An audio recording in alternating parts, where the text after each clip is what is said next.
All right, we live. We live. So what's the deal for today? Well, we're going to try to talk about some king fishing since I hope it's fixing to get good. And you're supposed to be Fall is taking around the corner. Is the supposed best to be, time of year. you're supposed to be taking me and Scott out, so we're going to see how that goes. I gotta throw some days at you, man, because I'm gonna be a very busy guy in October when it comes to fishing.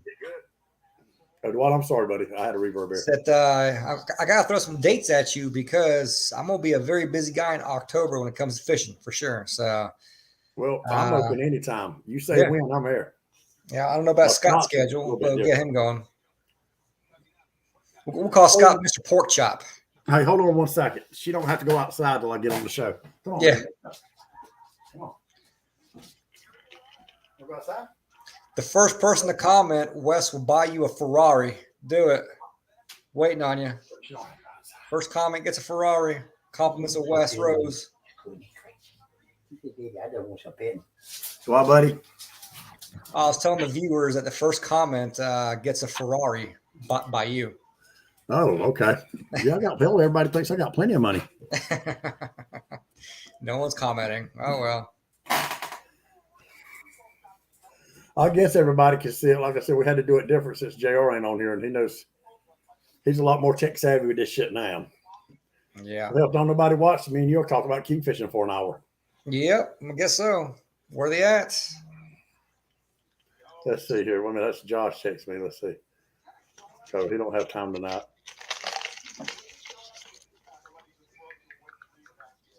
Okay, Josh is out. All right.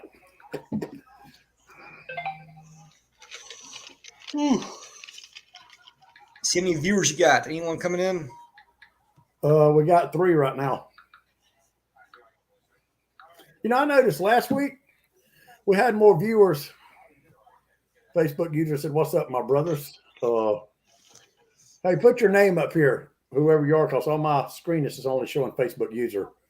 Uh, we had more. We had like twice the viewers the last 20 minutes than we did when we started. We had like 35 viewers. Uh-huh. I don't know why it went up. Like later it gets. It's like maybe we ought to start this shit at 9 o'clock. You know, I'll tell you this. So now that it's getting darker sooner, like 8 o'clock right now, Yeah, I feel like people will be inside the house watching shit versus doing outside stuff. yeah. And I noticed our view. We always had a lot of viewers in the wintertime too. So Yeah. what's up, Jonathan Smith? There Jonathan, he is. The first comment right there. Wes Rose will buy you a Ferrari. Go ahead and contact him directly, yeah. and he'll get that going for you. I tell you, me and Jonathan, we've got a strange history. I won't go into it on here, but Jonathan's a great guy. I've known him for about 12 years. It's kind of crazy how we met, and then how we met again under some crazy circumstances, and um, we both straightened our life up, and life's been good ever since. So Good. Jonathan's nickname was Big. Big. Yeah, we Oh just called boy. him Big. Ain't that right, Jonathan? With your nickname Big? I think that's what Fro used to call you. Nice. But anyway, so let's talk about kingfishing, Pete. Yeah, what you got? How you get started here? Well, um, Well, it's fall. A lot of bait. I actually saw some pictures today and videos and everything. The bait is starting to move pretty good. So that means the fall fishing is around the corner. I And with noticed we've fall got a fishing, it's king mackerel fishing, and that is one of my favorites. Main reason why is because you don't have to go as far to catch quality fish. Might not be the best eating fish for those guys that want to eat fish like myself, but fun is always had with them. well, yeah. I first time I did it, we caught 2 fish with Keith. I didn't really understand you could pinch the line and pull the drag off. Uh-huh. I didn't understand the real light drag. And in the back of my mind, I was like, well, anything any reel, hell, a damn brim can pull 5 pounds of drag and smoke a reel. If he's big enough. Yeah. But the one that we caught, which I'll show that video here in a few minutes, the one we caught out there while we were bottom fishing, just totally excited the shit out of me. I mean, because I had that, I don't know how much drag I had on that rod, on that reel. Probably, if I had to guess, I'd say at least maybe 12 or 15 pounds, give or take, and that's a lot of drag. But he hit that rod, and left there like he stole something. I mean, we just thought it was a wahoo the way he hit. I mean, he just smoked the shit out of that reel. So that gave me a new respect for kingfishing. So now I want to try the kingfishing. Mm-hmm. You know, and learn some new like I said, techniques. kingfishing is great in the fall because you can take your wife and kids and be within sight of land the whole entire time. So, certain conditions present different things with kingfishing. Biggest thing is water clarity, where you and I fish out of. If the water's clear on the beach, well, you know what, the fish will be right there. But oftentimes, after a pretty stout southwest blow, the water will muddy up on the beach, and a lot of times those fish will push out about 5, 8, maybe 10 miles, or even further. But it does not take long for them to show back up. So would you like, when you get in from that dingy water out to the clear water, would you kind of fish that line or just go on out and get in some, how far out would you go? If I want to get a big fish, I will probably fish that line. But if I want to have fun and catch numbers, I will go somewhere on a map that has a name on it. If it's got a name on the chart in the fall, there's going to be kings there. What do you mean a name on it? Like a wreck or? Like Shark Hole, the Jungle, the Sherman. River Channel. If it's got a name on the chart, there's going to be kings there. Or like the Sherman. The Sherman, maybe not so much Sherman, not so much wrecks, but you can always, you can catch some of the wrecks usually, but wrecks don't really hold good numbers of kings. Okay, well, let's say, for instance, the Shark Hole. What makes the Shark Hole so great? Bait shows up there. Why? I don't know. Just every year you get a lot of little cigar minnows and such that show up there, and oftentimes the king kind of follow pursuit and fatten up for the winter. Anywhere you see bait, there's probably going to be kings nearby in the fall. But there's got to be a reason that bait goes to that area, isn't there? I have no answer for that. It's just like anywhere else. Bait moves, bait always shows up, congregates there. There's for some reason the bait's drawn in there and it stays there in the fall. Well, yeah, you need to get us some dates together. Scott's pretty much, he would have to have some notice, but you tell me when and where, I'll be there. All right. Good thing about the fall fishing is a lot of times you get a northwest or northeast wind, and it'll be about 10, 15 miles an hour, but you can still kingfish because that northeast wind will be blocked by land. So you can still sneak out there about 3, 4 miles and fish a little bit. But yes, the winds, the forecast don't really mean too much as long as it's not a bad southwest wind. Now, am I closer to the Shark Hole where I'm at, or are you closer to it from where you are? I think I'm closer. To the Shark Hole? Yep.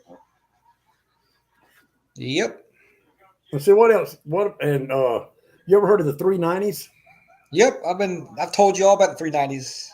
Well, no, man, Anson took me out there last year. He does a lot of bottom fishing there, but hell, that water is like 30 foot deep.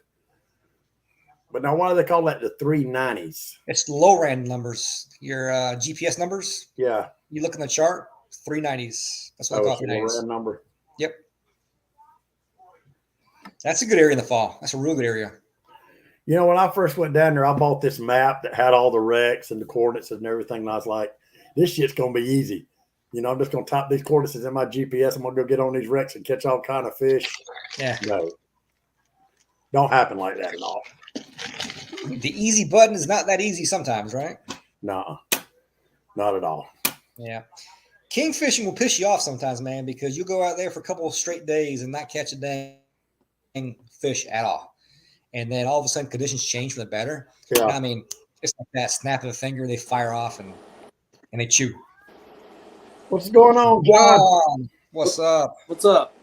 What's up? Welcome back. Look, I put in a beg and a plea. I guess it worked, huh? Yes. Nice. But John, we're just talking about kingfishing. Oh, but Pete, that's why I don't mind. And even Keith told me, he said, dude, the bottom fish you're catching out there, you can catch them 30 miles out. Well, I don't know where those numbers are. I hadn't found no numbers like that, which I hadn't really looked. And I've caught fish every time. It's a 2.5 hour ride to get in 160 foot of water. I don't mind doing it because I've always caught fish there. I know I'm gonna catch fish there. I've yet not to catch fish there.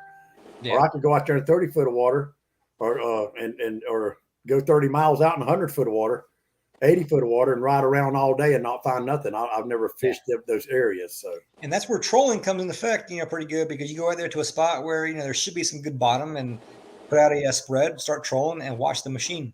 Yeah. Your neck of the woods there, I don't have a lot of numbers at all, so I can't really help you too much with stuff out there. But where I fish out of, I can fish all. I can fish a different spot for 5 straight years, honestly.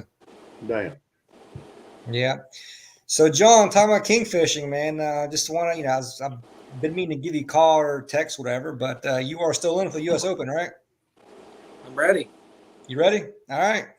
I got a third guy. I'm gonna wait till the last minute for a fourth guy. And we'll go from there. But like I said, I got the Airbnb already checked out and everything. Boat, slip, the whole works. So we're solid. Yeah, just keep me updated on what you need me to do. Gotcha. Order It's gonna stuff. be a good time. I've been it's my downtime. Been going. What is that? Okay. Stuff and cleaning it. What is that again? Cleans oil. It's like it's a degreaser, but it also adds the lubricant back to it. So Gotcha. leaves like Actually, I did something I don't normally do. I hired someone to come out to my boat and change the oils and do some other little things. What? Hold on now. Yeah, Really? I did, because I can't get down there soon enough. It's like, I was doing the math and I was like, all right, so first and foremost, I had all the oil in the boat and everything, all the oil filters, all that. So that kind of reduces the cost and everything. But a couple little things here and there that popped up that I need to get taken care of. But it's like this: I'm going to drive down there for a whole day, do a whole day's work, drive back, maybe get a hotel. Pretty much cost the same to get a guide this go around and do it all. So the job is done, and she's ready to roll for at least 100 hours now. What they charge you? So I got all the fluids changed, and I had a fuel sending unit replaced, and I had I had them change the breaker out in one of my my underwater lights that I hadn't used in years, because I kept on popping the breaker, and it cost me right at $800. Which I don't find too terrible. I mean, these are mobile guys. mobile, yeah, for sure. Yeah. So, like I said, no complaints whatsoever. They got it done pretty quick. Ready to roll. Hey, Definitely takes a load off my mind, man, because I dang sure can't find time to go down there and get it all done in a day, and do it under 95-degree heat too. we got a question. Somebody wants to know he says, when is the U.S. Open? The U.S. Open is the first Saturday of October, which I think this year is October 6th, 7th, 8th, somewhere thereabouts. It's a 2-day event. Well, I don't want to put an omen on y'all, but I'm telling you, it's many damn storms. We got lucky. We're going to get lucky if Lee goes north. Mm-hmm. God damn, it's going to be a Cat 4. If that thing even gets close, if it gets within 200 miles of the United States, we're in trouble. Yeah. I mean, and then there's 4 more after him that they haven't even. They just got an X behind them. They haven't got a name yet. Yeah. I mean, it's. Don't talk about the juju. Let's not. Yeah. Let's not. Absolutely not. But yeah, Wes, you say you're going to ride down there and actually watch the event, right? I was thinking about it. I just ain't never really got into tournament fishing, but I might like to come down there and just hang out, and watch everybody. You need that. I'm serious, man. It's like the what's that Marlin tournament in Moorhead? What's it called? The Big Rock. It's like the Big Rock, but for king fishing. Really? It's that big. Oh yeah. How many people be entered it? 650 usually, give or take. On a bad. So a lot of guys, they'll enter the last minute, and main reason why is they kind of want to see what the weather is, So if the weather's great, you can probably expect 650, 620, 650. If the weather's kind of shitty or something, maybe, rough, whatever, you'll get about 400, 450. And then that's your bigger boats that really don't care what the ocean's doing. They can get out there and fish. That's right. Now, do they have different classes, like for single engine, 2-engine, different length boats? Yep. How are those classes? So they have what's called a general entry, and then they have a tournament within a tournament. Then they had the high roller tournament within a tournament, and I think they had what's called the whale or super high roller. I think is what the U.S. Open calls it. And then there's a small boat division. There's a ladies division. There's a senior division as well. And there's also special prizes for everything in there as well. Now, what division would y'all be in? So we are going all in, which is going to be the general entry, small boat, high roller, and super high roller. So it's about $2,000 to enter. Whose boat y'all taking, yours or John's? Mine, of course. No. My fish catching machine. Sorry, John. It's all right. No, the boat's already down there, so might as well use it, right? And do you get a different class because of yours? What's that? Do I get a different?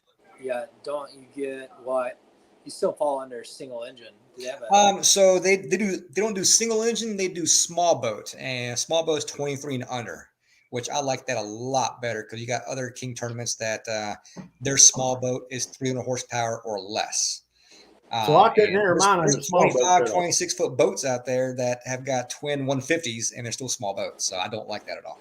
So I could enter mine as a small boat? You could, yep. No. For the U.S. Open, you could not. Really? yeah, and my It's, boat. it's I all wouldn't be based able to, off length. I wouldn't be able to enter mine with a small boat. Now, do they count length on my boat? My boat it says 24 foot. My title says 24.9. I don't know what that is. Boat registration. What does the registration say? 24.9. That's what your link is. Okay. Do they count the swim deck? Because I put a tape measure on my boat. My What boat's does your 28 and a half registration foot. say? No, but I mean, why Well, don't they actually, count? But my boat from bow to stern to my transom is 28 foot 7 inches. Well, same thing on my boat. My boat is categorized as a 22-footer, but it's really Yeah. 23.6. Oh, okay. So they don't count the Different swim deck. manufacturers are different because some Yep. won't include it. Some only include like usable space, like from the rear of the stern to the bow of the boat, and they won't even include like the first 2 foot of bow. I know mine only uses usable space, like it's like 26 something if I measure. Hey, John, we can barely hear you. Can you turn your volume up or you wide open? It is a little faint. I think it's probably because I'm in my building and the AC's running. Can you hear me now? A little better, yeah. A little better. But I think a lot of times they, as far as length, it's all the way from the bow to the Is that H? the stern, not to include the swim platform. Oftentimes. So, John, have you been fishing any? No. Nope. Working and cleaning. Nice. I get to look at the fishing equipment. Actually, that stuff it cleans rust off. I was trying to find. I had some hooks over here. I was cleaning. But it takes rust. You just soak it in it, and then take like a steel brush, wool brush, and it comes right off. Brass brush, whatever. Mm-hmm. Gotcha. Yeah, man. My- The U.S. Open is going to be good times, and every year and we have a ball. We damn eat like fucking kings. So the Airbnb that I speak of, it's not really true Airbnb. It's a friend's house that lets me use it for a very discounted price overall. So it's like I said, it's a great house. Everything, good time will be had for sure. I'm ready. I'm ready too, man. I can't wait. I'm trying to go down and do some flounder fishing. I just can't figure out if it's going to be this weekend or next. Yeah, I hate to take special time off just to flounder fish. Honestly, it's not worth it to make a drive down Flounder there. season open in North Carolina. Yep. We're going down this weekend too, but hell with a flounder. I want That's to go right. to Wahoo. I was going to go. I was eyeballing Monday and Tuesday upcoming to go offshore. And then you see this dang Cat 4 storm rolling up the coast. I'm like, I don't know about that. Don't know. John, I don't know if you've seen. I'm gonna show a couple of these videos till I can find the right one. Me and Scott Perry, I know you know Scott. Me and Scott and JR took a fishing trip about a little over a month ago. And while we were doing some bottom fishing, we just threw the bait. What was that bait fish again, Pete? A sand You can call it a sand tile fish. And he was deader than hell. But Scott looked at it. He said, hell, if I was a fish, I'd eat it. Just chunk him out there. We had about 4 or 5. I think we had a couple of small beeliners and something else. He said, throw it out there. So the current was amazingly strong. I mean, I couldn't keep this. I could drop a 16-ounce weight and it would still sweep on me. That's how strong the current was. But anyway, so we pitched him out there about 40, 50 yards behind the boat. And he'd been out there. I don't know how long he'd been out there, but we were getting ready to get him up, reel the rods up. I wish we could have got this on video, but JR had done cut his GoPro off. And I was washing the boat down, and that son of a bitch took off screaming. And we just knew it was a wahoo. We just knew it was a wahoo. I mean, it smoked it. And I had, like I told Pete, maybe 10 or 12 pounds of drag on there at least. And he burnt that reel up. I mean, it was a Daiwa Saltiga, open face, lever drag. He just smoked it. He almost smoked us. The only reason we got that fish in because he decided to turn. But anyway, that's what kind of got me leaning back toward the kingfish now. You know, something that hits like that. Because first time I did it with Keith, we were trolling Macahoo rigs, and you could pinch your line and pull drag. And I thought, well, hell, you know, a damn big brim could smoke this. There's no drag here, really. Yeah. But anyway, if I could find, I was trying to look. Pete, I forgot which video it was. Let's see here. What was it? Was it a wahoo? A 35-pound kingfish. Oh, nice. Let's see here.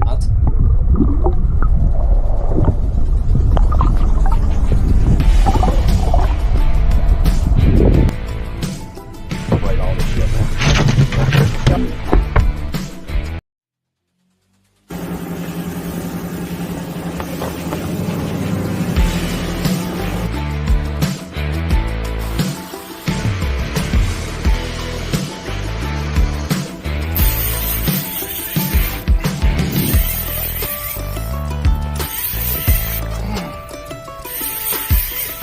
Right, baby.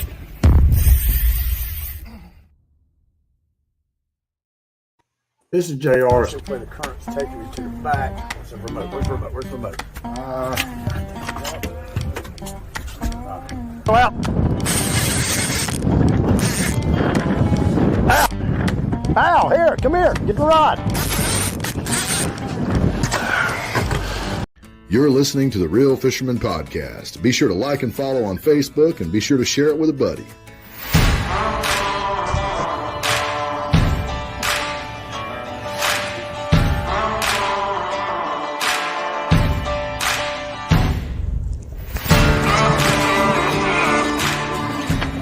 You need some help?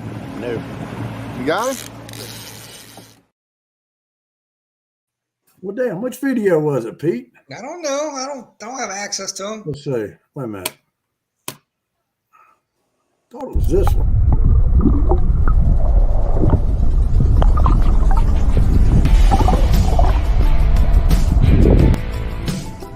Wait, all this shit now.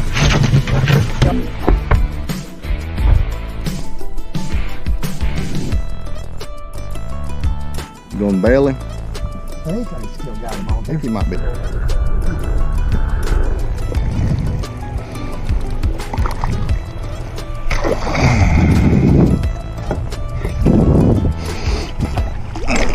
Listen. God damn it.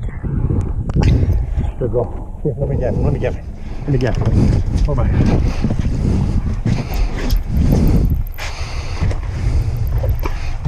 Where? Oh, overhand.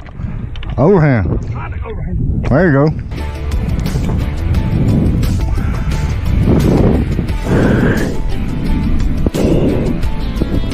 Oh.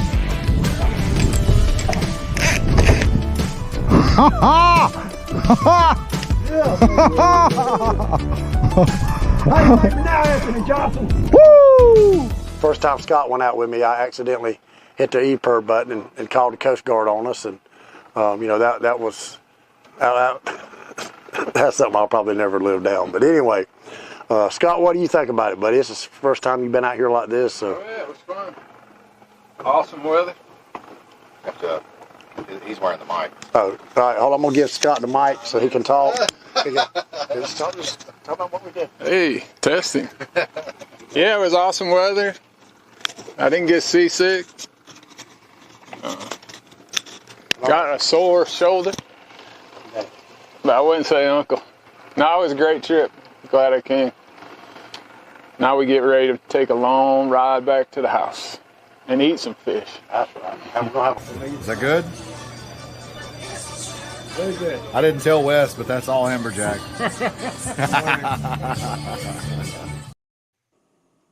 So Is anyway, JR taking gaff lessons right now? Well, I'm gonna tell you right now, ain't no one touching a damn gaff of my damn boat after seeing that shit. God almighty. That damn fish came boat side dead as a doornail and still missed him 3 times. no, that fish is not Surprised dancing you'll get the now. sun in the boat. It's just- hey, Wes, just know that I talk a lot of shit when it comes to gaffing fish. I really You wish, you hope you can catch a fish that big in the U.S. Open. Oh, you're right, I do actually.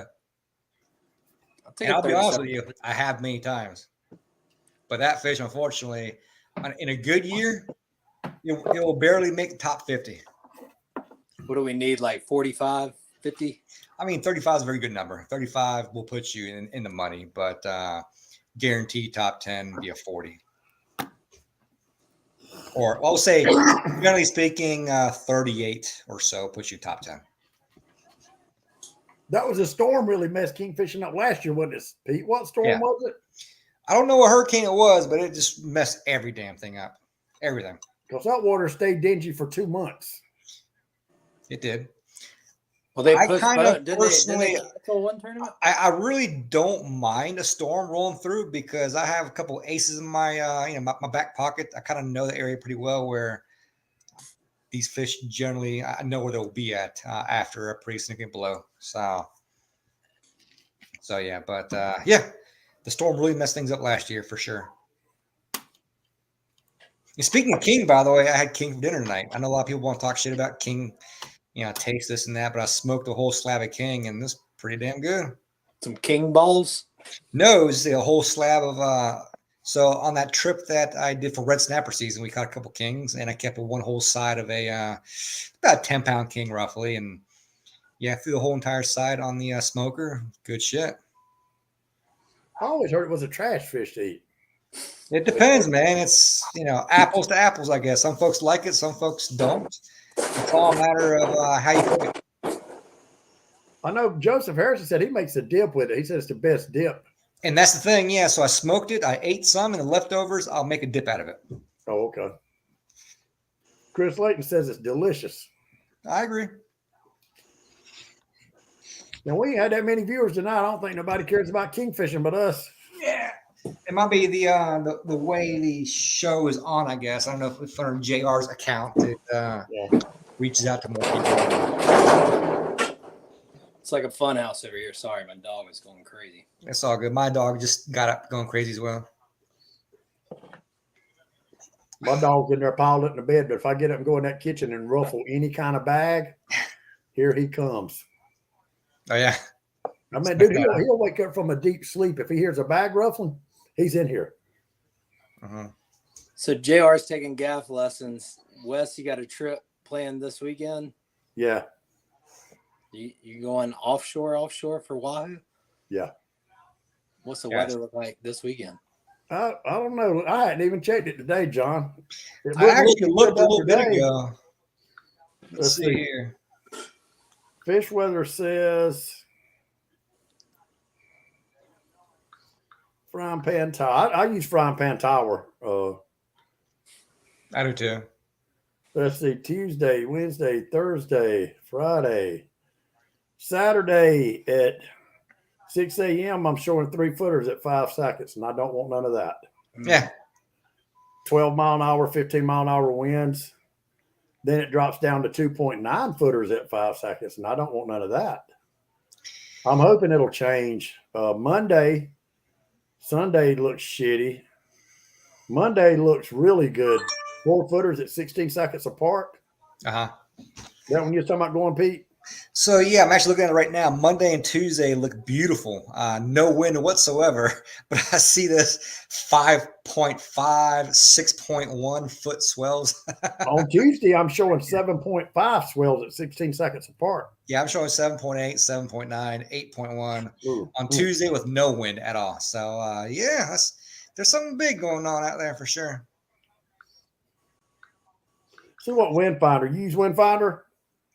I do. I mean, I use both of them. I kind of compare it, but Yeah. it's both been pretty Let's see trendy. what Trendy Windfinder stables. saying Friday. I look at Windy. I may just end up live scoping. Windfinder's about the same thing. 3.5 at 5 seconds. I don't want none of that. I hope I can get off. If I can get off 30 miles in that, it take me a while, but Yep. It is what it is, man. I hate it, man. Every dang time I try to plan something, this exact scenario happens. So that's why I try to take advantage of every off day I have to go fish, because, you try to plan, 3 or 4 days out in advance and you get a storm comes through, you know what? It messes everything up. So you can't do it. That's why you you just know, go that bigger last boat. day that me and JR and his buddies went out there, it was kind of sporty about 30 miles out, bud. And we got about 40 miles and on out, it literally laid down and we got offshore and it was almost flat on McMarlin. And it stayed flat about 40 miles in. As soon as we got about 30 miles back offshore, it got sporty again. And that, when we got Little River Inlet, man, it was raising hell. Mm-hmm. I mean, it was like you thought you was in a damn typhoon, just different. It's crazy. You think when you go out, especially when you go out to the ledge, that water would be a little bit rougher, with the wind, but Yep. it was smooth. It was calm. It was almost like a Dead Sea. I believe it. Which direction was the wind blowing? Blowing I off the don't- coast? I don't remember. Seemed like it was an east wind that day. A lot of times you get a wind with a tide change and it'll really blow up the inlet pretty bad for, a couple hours. When you got a south wind and an outgoing tide at Little River, it's brutal. Yep. A 10 plus mile an hour south wind coming out of the south of Little River on an outgoing tide, better pay attention. I did learn one thing about the inlet, though, that when you're going in the inlet, especially on an outgoing tide, the closer you can stay to either side of that jetty, the whole lot calmer it is. Uh-huh. They take a lot of the wake. It's just a They whole do. lot easier. Yep. I was gonna say, yeah. So out of Oak Island, you get a strong southwest wind. That river, the Cape Fear River, turns real nasty oftentimes. But a lot of times, just a very short time frame when you get the tide change, about an hour and a half, 2 hours. It is brutal. What is it about Oregon Inlet that's so bad? Everybody talks about that inlet, and they say if you don't know shallow water, right? Shallow. I mean, there's times even the boats now. I mean, they're standing you're talking about a 10-foot waterway, 6 foot Really? depth. I mean, if you miss it, you're hitting a sandbar. You're beaching. I know one of the guys at Lane actually just went out with him. He's a retired dentist. He used to have a 55 Express, and it changes all the time. He'd follow a bunch of people out, but they hit a sandbar going out of they were going out of Hatteras actually, and it was like $6,000. Bent the prop on a sport fish. Talking about a bad day. Yep. They can't dredge it. North Carolina don't want to spend the money to dredge it. It's so shallow, and it just constantly changes. It doesn't matter. They've dredged it. They'll dredge it at the beginning of the year in February, March, and it'll be filled in within 30 days. Well, what keeps Little River from filling in? It's so deep. And then you got jetties as well. It's a lot deeper. I mean, you look at a contour map down there. Even 2 miles off the beach, you're still only in 6 foot of water, 7 foot of water. And I've gone out of Oregon Inlet and been in 10 foot, 12 foot waves going out, where you're watching, you see sport fish, going out on a charter, you see a sport fish disappear down, and you're looking out the back and you see them disappear. That's how big the waves are, because you're going in no water, that it's got nowhere to go but up. But yeah, it fills in. I mean, it's just not a good area. Now, where does the guys from Wicked Tuna? They go out of Oregon Inlet. They're out of Hatteras. Both actually, Oregon Inlet and Hatteras. Yeah. What's the worst inlet, Oregon or Hatteras? Oregon Inlet is rougher. Hatteras is shallow. So you really got to know where you're going in Hatteras. I mean, that's not one, even with the best maps in the world, it doesn't matter that you follow someone else that's been out. Well, how do they know where to go? Locals always know where to go, man. They go in and out of it twice, 3 times a day. Yep. They all use knowledge. I mean, even this guy, he's down there probably every weekend now. But where he keeps his boat in a slip, I mean, he's docked next to I think it was Carolina Girl or someone that was on Wicked Tuna. But they all talk. Every single one of them. We took this route. They got different names for them. We took this way out this time. Watch, this has been filled in since last week. I mean, it's just rough out there. Mm-hmm. I guess you got tide's everything out there too. Low tide, kind of a little risky.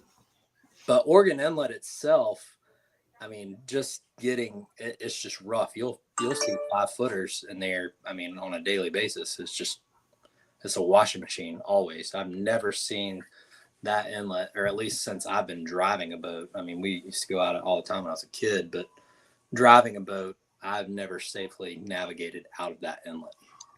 The only time I've ever been at that inlet, ever, myself, and I can tell you it was January of 2001 during the striper season. And it was flat calm. And I'm like, yes. The only day we actually gave it a shot. It was amazing, so it's not always like that, but that was all luck. What inlet did we go out of, Pete, with me, you, and JR, and me, you, and Keith, and Southport? What inlet is that? Shallotte, I think it was. Shallotte, yeah. Now, that's a big wide inlet, isn't it? It is, but you got a very narrow channel. You better know where you're going. You hug that north side on Shallotte, right? Technically east side. What's called the east, yeah. Yeah, correct. Yep. Visually on a yeah. Visually you would think. I know what you mean, but yeah, you get the local out there. No, east, west.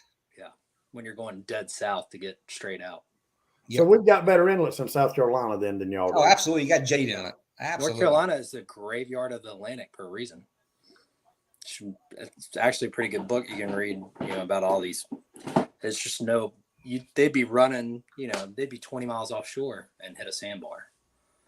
I mean, there's places like that. If you go in between, because we always got a Lookout or Bogue, but from Lookout all the way to Hatteras, it's shallow water. Even there's a ferry that'll take you halfway to Ocracoke. Even that water out there, you're talking about in a sound where you can't see anything. It feels like you're in the middle of the ocean. You're talking about 6 foot of water out in the sound. Same thing with the Pamlico. Is that kind of like, I noticed one time I was looking at a map, or looking at my map and on my shaded relief on my Garmin, and it looks like, and I understand now why they put Frying Pan Tower out there, the shoals, because my understanding that was for our ally ships during World War II to keep them from getting sunk on the shoal, and how far that shoal runs all the way out. And I've heard that you could be anywhere between the tower and land. There's anywhere in them shoals at any given day you can beach your boat. Is that true? So there was one day long ago, I was running in from a day of fishing, and we were about 20 miles out, and the lower unit touched the bottom. On the Frying Pan Shoal? On the Frying Pan Shoal, yeah. It barely, we'll call it a skeg, I guess, but it's barely dragged the bottom briefly. We're like, what the fuck was that? And you look at the depth finder, 2.8. Damn. And then from there, it dropped off some. But yeah, I mean, I run that shoal all the damn time, and I probably shouldn't, honestly. But my way of thinking is for the quickest way to get back from point A to point B, straight line, So I take that straight line as long as the weather is nice. But I frequently see 8, 10, 11 foot run the shoal. Well, you got ledges. I know people talk about fishing ledges and structure, and y'all does anybody ever fish on those ledges on the shoal? There really aren't that many ledges there, honestly. And the reason why is because all sand. Ledges normally, the ledges that you want to fish are the ones that are rocky or coral or something, and those ledges there are just all sand. So they're frequently shifting and moving around, and fish don't really hold on that too much. I will say, though, that when the very few times the bluefin tuna do show up in our waters, the shoal is fucking hot. They catch bluefins in 25 foot of water off the shoals. Like they do on Wicked Tuna? Yes, sir. It seems like the bluefin, for some reason, when they, it's almost as if they show up every third year, I think, off of Oak Island. And they'll show up and they'll hit the shoals there. And they'll be there for 2 or 3 weeks. And then from there, they disappear and end up in the Outer Banks. Or that group of fish might go south. We have no idea. But Have you ever hooked a bluefin? I have, yes. Have you, I have John? hooked a bluefin kingfishing. Oh, I do want to go this December though, because you can go 3 miles out. Last year actually was I heard was the best year to go, or at least around the Lookout area. They were going, they could almost see land. Yeah. They were catching them. Yep. So the guys in the Lookout here last year were doing things a little different. And they were actually netting pogies in the wintertime.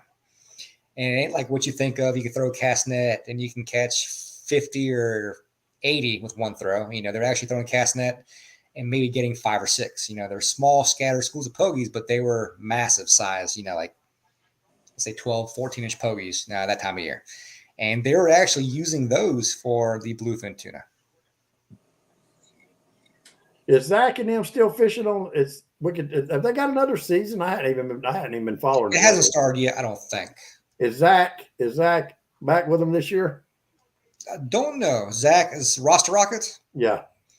Don't think so, but I'm gonna tell you this: you will see the Roster Rocket in the U.S. Open. You go out there. Really? I'd like to meet Zach. Oh yeah, him. All three fish together. Him, Daniel Blanks, and I can't recall a third guy's name, but they generally fish together. All three of them. You had to send me those dates again. I'll have to see if I can find me a motel room. Yeah, I'm telling you, man, it's a fun time. How far is it from North Myrtle Beach? I might just, John, I bought a new camper, so we got a camper now. We just leave it at the beach. Hell, I might just step my camper and drive up there. How far is it from North Myrtle It's Beach? maybe 1 hour.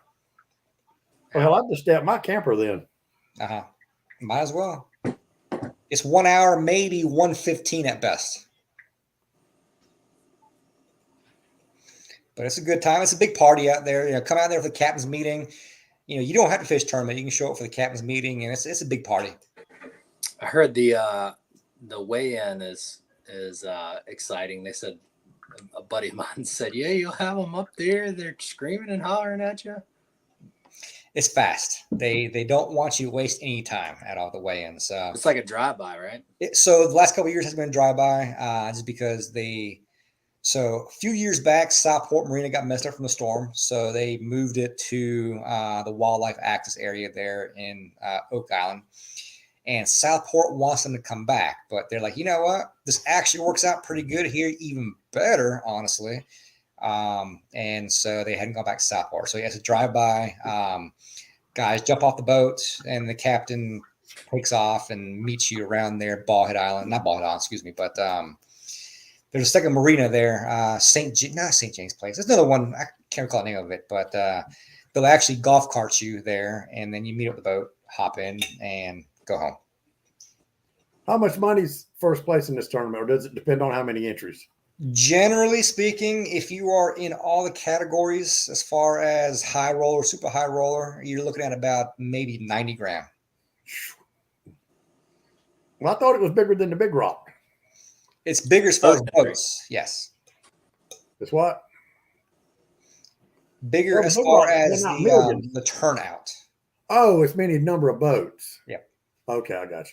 You will see some beautiful damn boats out there, man. It is unreal. And the weigh-in, like John says, you get the weigh-in line out there, the guys will be damn blasting music, having little competitions, whose stereo system is louder than yours, which one's better. So it's kind of a good time. Ladies hanging off the the gunnels there. What's hanging off the gunnels? Ladies. Oh, how many days is it? 2-day fishing. And 2-day weigh-in each day, or? Yep. 2 days of fishing, 2 days of weigh-in, and so it's a Friday, Saturday. Captain's meeting on a Thursday. And it's October what? October 7th, 8th, I think. Friday, Saturday. Yeah, I might come down. I'm actually excited about it being later on in October, because the last several years has been like October 1st, 2nd, somewhere thereabouts. And it's happened to be a week too early every year. So okay. I think this year might be a good one. Are y'all going to come down to South Carolina and get on the good kingfish, or y'all going to be up around North Carolina? The kingfishing is better in NC. No. Then why do y'all come down to South Carolina to catch ours? Why's all them North Carolina boys coming down here? Because it just so happens that's where the fish are right now, or they were. Oh, is that what it is? They were. But I'm telling you right now, all the SC boys going to be hauling ass to NC here in October. I promise you. Okay. It's going to depend on the water temp. No, actually, it depends more so on the bait. It really does. A lot of bait everywhere, but so what about this warm weather that we've got right now? Obviously, it's about to cool down, but yeah. Oh, you're talking about for October? Yeah. Once that water starts cooling down, then fish will show up for sure. The bait is there right now. John.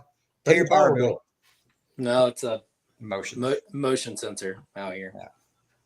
Man, we were sitting that day, actually snapper day. Me and Jonathan, we couldn't get out that day. We were just hanging around the inlet there, hoping a Hail Mary would happen and the 10-foot waves would drop down to at least 8 foot so we might could get out. Shit was nasty. I still have nightmares from that day. And Joseph said, Wes, look behind us. And I looked, and a fucking Freeman came by us with 4-motor quad. I guess what do you call 4 motors? Quads? Quads, yeah. I mean, and he was getting it, dude. I bet he was running 45 mile an hour, 50 mile an hour. I mean, he was smoking, hitting them fucking waves, busting them. You could hear the boat busting the waves. As soon as he got out past the jetty boom, he made a hard right. And I told Jonathan, I told Joseph, I said, damn, I said, wonder where he's going in such a damn hurry. And I didn't know this till later, John. A few minutes later, here comes an Onslow Bay with 2 300s on it. He was getting it just bam, bam, bam, bam. He made a hard right turn.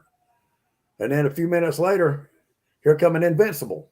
And he was I bet he was running 60, dude. He was just almost, his props was in the water. He made a hard right turn. And then Joseph said, they're going to a kingfish tournament somewhere, I guarantee you. What was that tournament they had down there? I think it was out of South Carolina, wasn't it, Pete? I think it was multiple inlets, but you had a weigh in an SC somewhere down there. I don't recall the name of it. And they you know where they run to? They went all the way down to Georgetown. Yep. Them boys are running all the way down there for big fish. I mean, it's a big, it's a $50K for a winning. So yeah.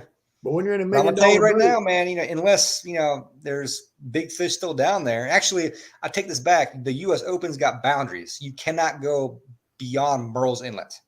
So if they are down there and the big fish down there, they're fucked. But a lot of them boys, they'll run all the way to NC and fish for the tournament. Come up to the U.S. Open. Ooh. Like I said, I got my locations there. I've done very well in the last many years fishing the U.S. Open. So ain't no shame in my game. Let's win it. Let's do it, man. There's no tournament in the world that I want to win more than the U.S. Open that I fish. Tell me what we need besides a 40-pounder. Your lucky socks. I'll bring those. Do it. Cody says he's coming with us, by the way. So Cody's the third. Nice. Yeah. You got lucky socks, John. I do have lucky socks. God almighty. Actually, I don't know how lucky they are because my team missed the winning fish, netting the fish. So I don't think that has anything to do with your socks. It had to do with your net man, or not net man, but your rod man, right? I don't know. I can't relive those days. Do you think with that win, y'all would have jumped the top 25? How close was it? Oh, yeah. It was a 20-pound fish. Even if it was an 18-pound fish. Uh-huh. But no. So you guys finished 5th, right? Yes. Had you have won that tournament, would you guys have been in the top 25 for the championship? Yes. So you were that close to the edge, huh? I had to win it. To really? Get a point. Yeah. Damn it, boy. I know. Hurts. So what happened, John? Just that we were fishing. We could see Pete. Actually, I have a video of him, but we could see Pete. We got him on a good fish first thing in the morning. Lake Cherokee, by the way, for the Striped Bass Challenge. Yeah, Cherokee. 8:30 in the morning. We had Oh, y'all back to freshwater. Okay. 15-pounder, 16-pounder. And then it was about an hour later. I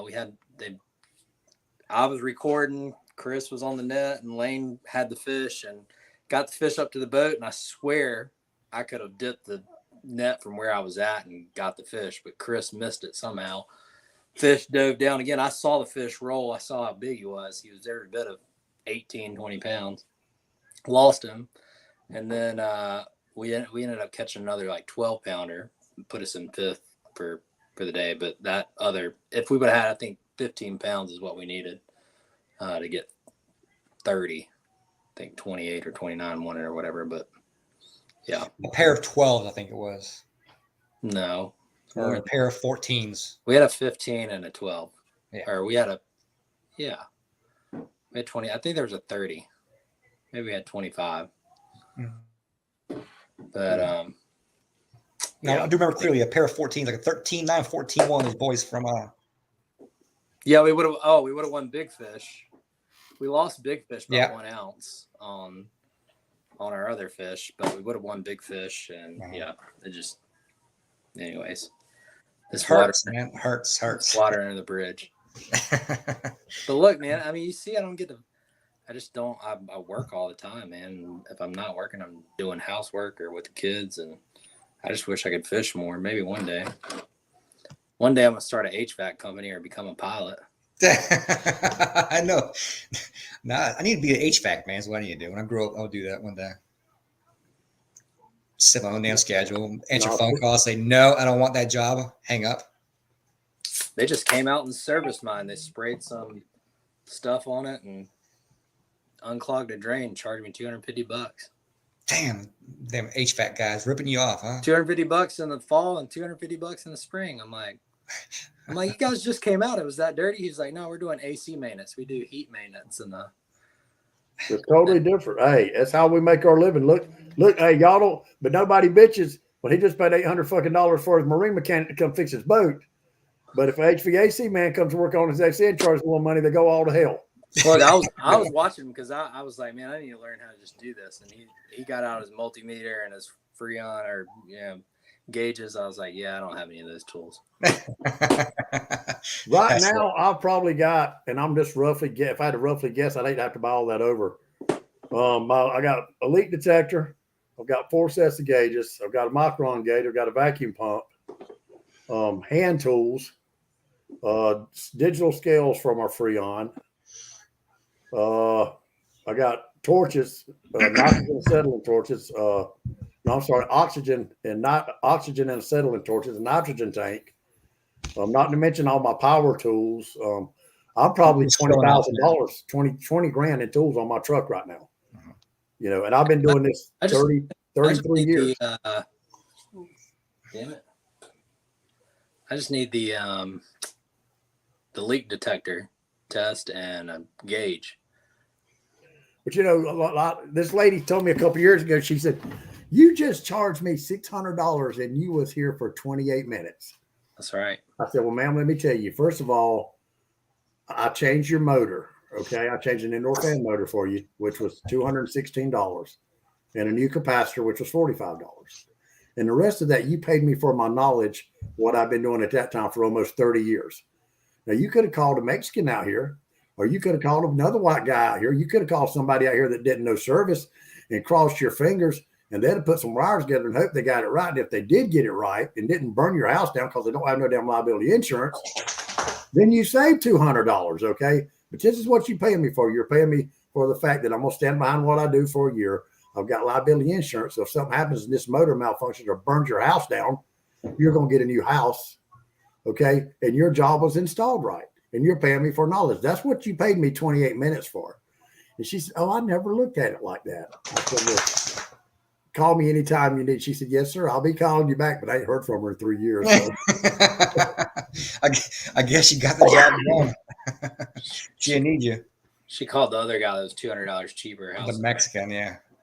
But think about this though. If cars are measured. I was telling with me and Larry was talking about this today. When we drive our vehicles, they're measured in miles, right? We pretty much on our HVAC, it's really hard to guess on how much they're running. Oh, highway miles on AC. Yeah, exactly. But think about this though. Just this summer we've had so far. My air conditioner, my house is very well. I insulated my house. I've got R30 in my floor and R30 in my attic. It only requires R19 in your floors. I've got R13 in my walls. My house is very well insulated. I've got a 2.5 ton unit. And on these 9,800 degree days, my air conditioner ran all day long. So figure 3 months and it running 12 or 15 hours for 3 months. Do that math. Look how many hours that system's run. And that's just in the winter. I mean, the summer. Let's talk about the winter. On a cold winter, how many hours? And people just don't realize how many hours this equipment runs. And when it gets 10, 12, 15 years old, especially on the heat pump, they'll be like, well, this thing's only 15 years old. Yeah, but it's probably ran 5,000 hours. Yeah. People just don't get it. My unit, I was actually looking at it, and it is, I want to say 1996. It's that damn old. And every year I'm like, is this going to be it? Is it going to fucking explode on me one day? Yeah, this is a ticking time bomb. It really is. What brand is it, Pete? Dude, I couldn't even tell you. What color is the unit outside? It's like tannish color. Goodman. It does say the brand on the outside. I just don't remember what it is. It's probably Goodman or Grand. I meant Goodman or they mess over this. You had Janitrol, Goodman, and GMC. I think it is Goodman. I think it is. That's what I just replaced was a Goodman from 2001. The first two numbers in your serial number is your year that it was manufactured. Gotcha. So, yeah, a lot of people just don't realize just how much abuse this equipment takes. And like I told him today, John, at 11 o'clock today, I was like, hell yeah, I got a break. I come home, took a shower, take off the Cabela's. I was going to get some line, tie some chicken rigs up for this week if we get to go out. I just got on 85. Hadn't even made it to Cabela's yet, and I got 4 calls tomorrow. So can't complain. Yep. Got to pay for my fishing trip, my new camper. So that's right. Heard that. Sell more HVAC. That's like the guy that Dennis I was talking about in that sport fish. When he bent that shaft, he was like, I got some crowns to sell. Yep. That happens to me. I'm like, yeah, some damn overtime to fly, I guess, at some point. Overflying. Yep. So what's the next fishing trip for you, Pete? Well, I wanted to go Monday, Tuesday, but I'm not feeling it with a hurricane offshore there. So I'll probably live scope on Thursday on one of the lakes here, High Rock or Baden. So I didn't even talk to you since you've gotten the live scope. Tell me your thoughts. Well, it's a pain in the ass. Well, I can't say pain in the ass, but it's a lot of work overall. These damn fish piss me off because you see them down there, not want to react to anything you got. You see them chase your damn bait, but yet they don't want to eat it. It's pissing me off, man. There's times I want to kick that fucking unit off the front of the boat into the water. What's that? Can you identify the different species? I think so. Yes. Crappie, you can see if they're on structure or a tree or something. But I think so, yes. And what me and a buddy been doing is, just trying to find good brush or stumps. So one common theme that I have found with the live scope, and this has been preached by some fellow crappie fishermen from around here, is your big crappie, they're not on big brush. They're on like sticks that stick up, like one log that comes up off the bottom, or low hanging brush. So I've been, running the lake, I guess, live scope in the water, a friend in the back of the boat, having the boat in gear. And I'm scanning the whole entire time, and I'm marking every little thing that I see on the screen that is like a stump or a stick or a log in the water. And I have found some interesting stuff that I never knew was even around. More so on, I guess, Baden Lake, I have found some very cool shit. High Rock is kind of shocking me, man, because it's 100 degrees outside, and I am finding some of the biggest crappie on High Rock in 8 to 10 foot of water. Really? Yep. And they won't bite for nothing. Why is all y'all's freshwater lakes so shitty? I don't know. Because our state sucks. That's why. I will say. I'll tell you why. Because they don't stock the numbers in our damn lake like they do your lakes. But if your guides wouldn't rape your damn lakes, I think you'd have bigger fish. That's a fact. I've been saying that for years. There's not a guide. They done kicked me off the Lake Hartwell fishing page. They've kicked me off damn. They kicked me off all them pages. I told them all y'all doing is raping this fucking resource for a couple of dollars, and you're not even leaving shit for your own damn kids to catch. Yeah. I mean, it's a big lake. You know, Hartwell is a massive lake, but you get damn guides out there that's 10 fish per person. You know, and I know there's some guides that watch the show or, whatever, but, you know, they got to earn their living. But it's like, it's easy. You know, you go out there, you catch your 10 or 20 or 30, 40 fish, you're back in the dock at 9 a.m. And, you know, you do that for four days a week. That does a little something in the damn fishery, you know? And My that's lake, the licensed guides. What about the ones that's doing it that don't even have a license? You don't even know about. true, yeah. You know. But I don't fish for the dinks no more. They can take Hartwell and shove it up their ass. I can care less about Hartwell. I heard All that. I'm worried about that ocean. I don't give a damn about Hartwell, Russell, Clarksville, or none of them. You got I'm tuna fish in the wintertime? Huh? You got a tuna fish in the wintertime? I'm just going to do what I always did out there at McMarlin. Whatever decides to bite, bites. And if it don't, I'll go back to Little River. I heard that. Well, I've been catching fish. So I'm going to keep doing what I've been doing to catch fish until that don't work. And then I'll start making phone calls again. Hey, that damn Verizon won't work 20 miles out. I'll just tell you that right now. So that damn Verizon don't work 20 miles out. No, I got ePerb now. I can text people from my ePerb. All right. I won't answer back. Yeah, you will. No, I won't. What EPIRB did you get? I've got the Zoleo? no, it's the green. It's green. Green Hell, and gray. It's Wait got a minute, hold on a minute. Hold on a minute. Hold I on need a to minute. buy myself a new one. My current ePerb is on its last year maybe. So it's time to upgrade it. I just got my Boat US magazine today, and they actually had an advertisement in here. Hold on a minute. So I have a Zoleo. It's like $200 one time, and that's $20 a month, and you get like 25 text messages. Yeah, mine's 25 a month. Oh, I got this one right here. Oh, the rescue link. Okay. Yours is a little bit fancier than mine. Mine's just literally a gray and green box. I thought it was A little flip phone type thing. Hell, it ought to be fancy. It's not even a phone. It's $400. just it looks like a hotspot, and you put it on the dash or whatever, and as long as it has a GPS satellite, you can text back and forth. But it happened to me at the Big Rock. I cut it on for the first time in a year, and it required an update, and it said no internet connection required, but it really needed that to download the update, and I couldn't message. So that was fun, but it is it's updated now. We tested it last time out there in July, but pretty good. $20 a month. You get 25 text messages. You get all the emergency alerts, emergency features, but and you have the ability, you hit a checkbox on it and it just sends location to whoever's in your contacts or whatever. So like, my mom, family, whoever, hey, it's rough. Here's where I'm at. FYI, call the Coast Guard. Gotcha. Mine will damn sure call the Coast Guard. Hit that damn button, right? When you push my button, John, it says, when they get the message, it says, help me. Help me. You didn't press that this year, though, did you? I hadn't touched it. I'm scared to touch it. I went out by myself one time, a couple of miles. I was just riding around, so I actually put it on my shirt. Just because it does say if that thing, you got to be careful with it, Joe, because if it's completely underwater, you can put it completely underwater for 1 second, and it's going to send a signal. You got to be careful.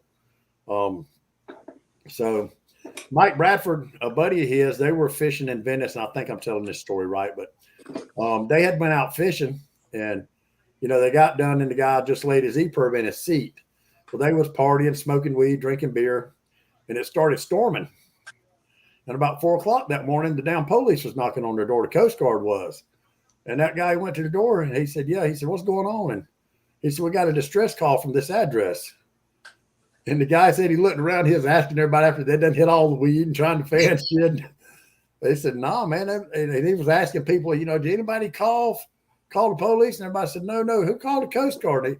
He said, we don't know, man. We just got a distress signal here. And they walked over to his boat, and where it had rained, the seat filled up with water, and it completely covered the ePerb up. So it automatically sent a signal to the Coast Guard. And they came to his house. Yeah.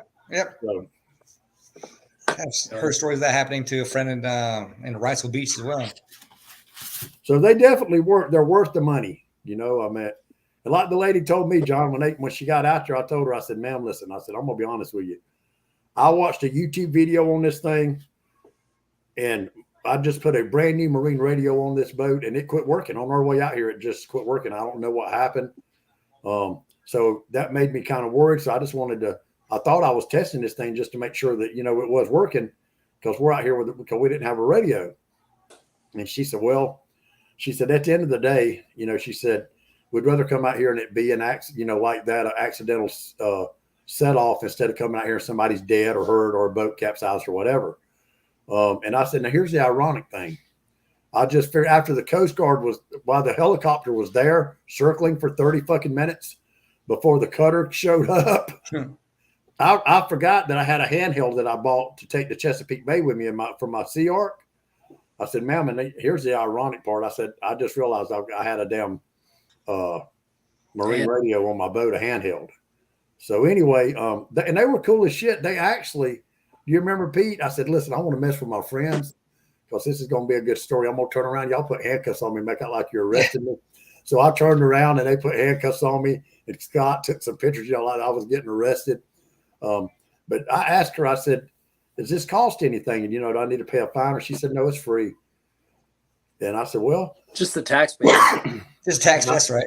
Yeah. I said, well, since I don't have to pay for it, now I'm going to ask, what would you say it probably costs for y'all to come up here? And she said, we came from Tybee Island. I said, y'all came from Tybee Island in 20 minutes? She said, yeah, when it's a distress call, she said, you sent it off 6 times. So, damn. Anyway, long story short, she said, and I'm roughly guessing it could be a little bit more. She said the gas, the fuel for the boat and the helicopter was a little over $5,000.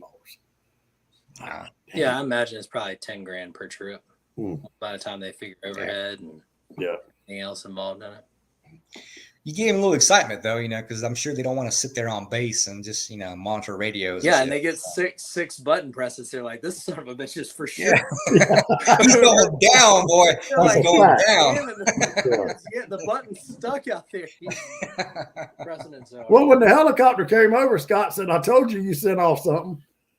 When I sent it, it kept saying code 916, some kind of code. And hell, I said, well, it ain't saying it tested aren't working, so I'd hit that so much again, and it put the same code up. So anyway, long story short, when the helicopter got there, he kept circling around, and Scott was waiting. That's all we could do was try to tell him we were okay. We're good. And then about 15 minutes after that, Scott said, God damn, look behind you. And I turned around and looked, and here comes a cutter. Listen, John, and I'm not exaggerating. He was busting waves. That water was going 30 feet up in the air, dude. Bam, bam. And Scott said, boy, you really in trouble now. He had me scared to death, dude. I didn't know what the hell to do because I never did no shit like that before. So, and then my wife, after they found out everything was okay, that's their lieutenant.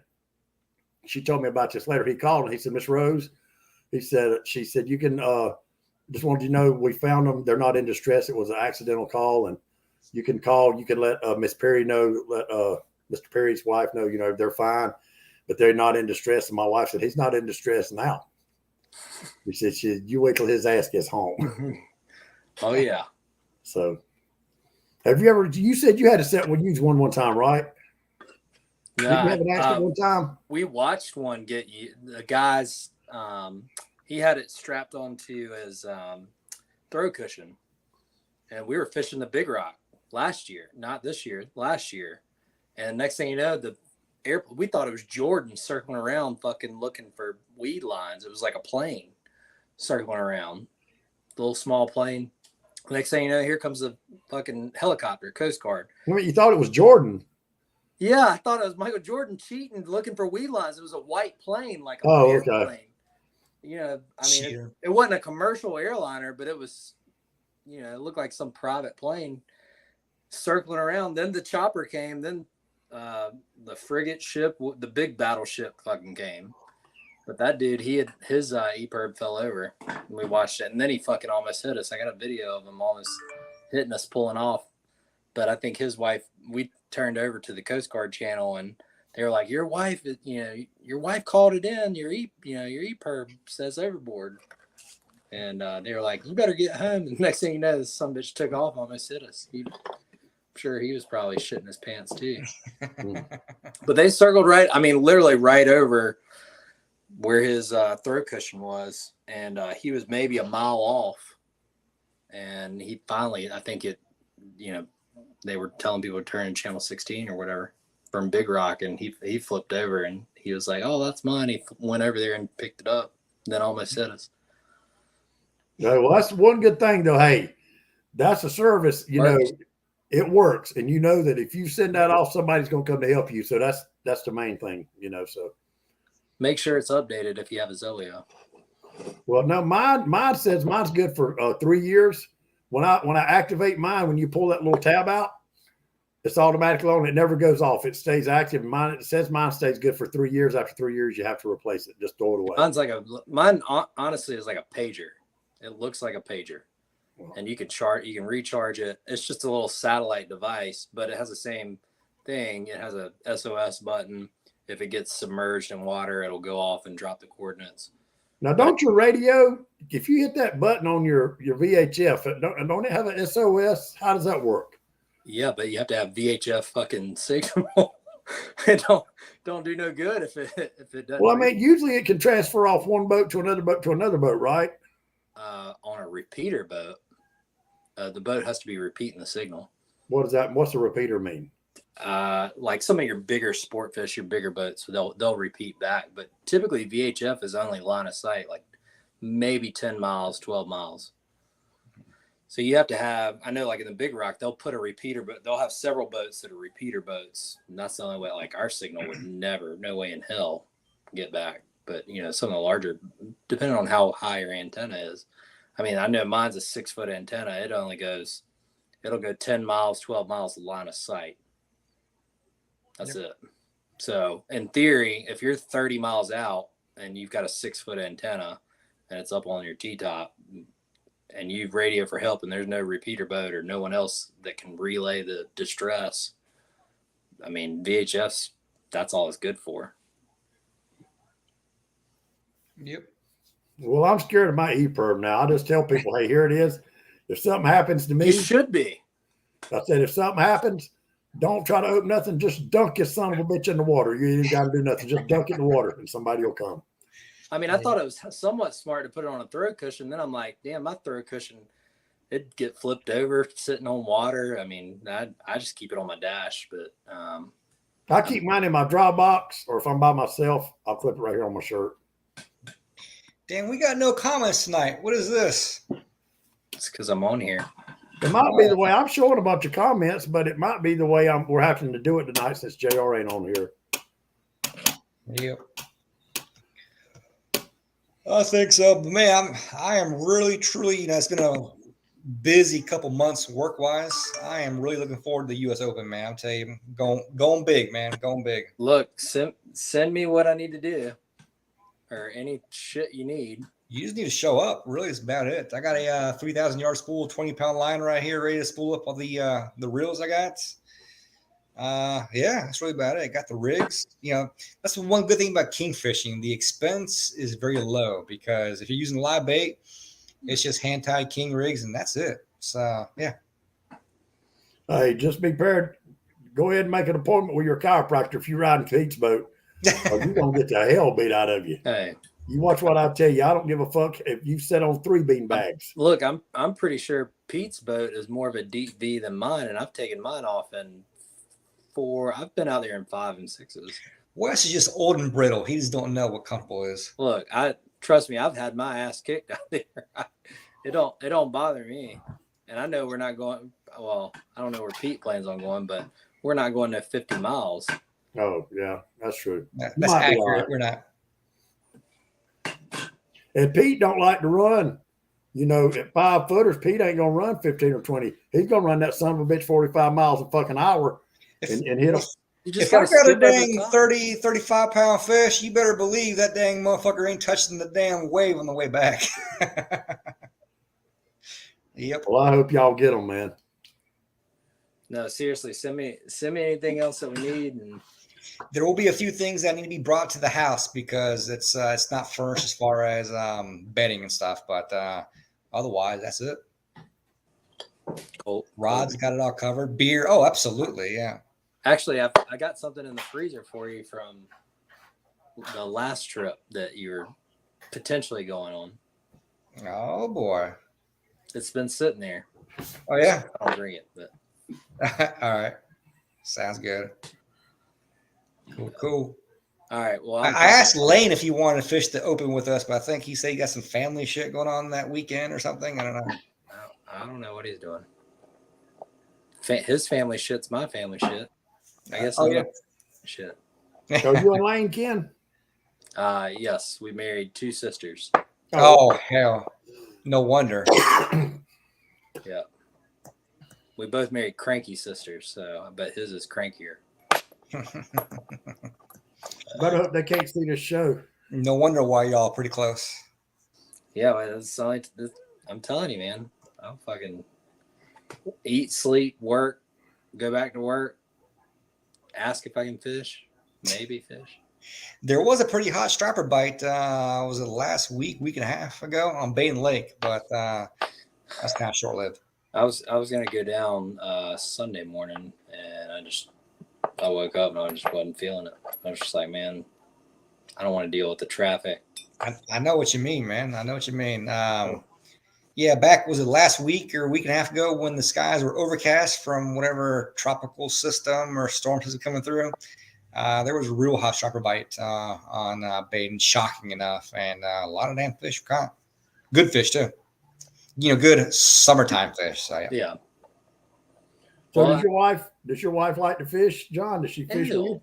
Hell no. Oh, God, well, I'm glad mine likes to fish because I hope I'd roll over my grave for it. If I had to ask somebody permission to go fishing, I'd be, fuck that. Hell, I just believe I'd get a fucking divorce. I have to keep my comments off the show. Don't want to use it against you, huh? No, she didn't care. I mean, she can come down, she and the kids can come down for the U.S. Open, stay at the place, but they got to be a doggy sitter. Look, I tried bringing them down to the Big Rock. She didn't want to go down the Big Rock. Oh, just doesn't appease her. Oh. Man, I'll tell you, my wife, when we go out, we even going offshore, she'll get back there in a beanbag and download a game or one of the games she plays, dude. And she'll never say nothing. I don't give a fuck how rough it is. She'll ride all the way out there. We can fish all day. She never says, let's go. Let's do something different. I don't like this. She's never complained. That's good. I had mine out in 3-footers where you could still see the beach. We were going to see the lighthouse, and it was 3-footers at, 10 seconds. It was a little rough. I backed down to about 20 miles an hour, and she was like, hanging on for dear life. No wonder she don't like it. I was like, scar her for life, what it is, yeah. I was like, Now, what kind of boat you got, John? it's a 24-foot QS center console. Dual motors? No, it's just 1-300. Key West makes a damn good boat, though. It does. Yeah, they're mass produced, but I had a Pioneer, which is a Henry Sykes Carolina Composites boat out of South Carolina. They were fit and finish. They're a great boat, and actually, I think Carolina Composites manufactures Bulls Bay. Is that correct, Pete? Yeah. But Pioneer, that was a great boat. I met the guy that built it, and super nice guy. But and he fishes all those striper tournaments, South Carolina striper tournaments. But what's his name? Henry Sykes. I never heard of him. But they build Pioneer, Avenger, Bulls Bay. I think they're all in the same factory. All in the same factory. Avenger is their kind of their flagship. But it's more of it's a bay boat.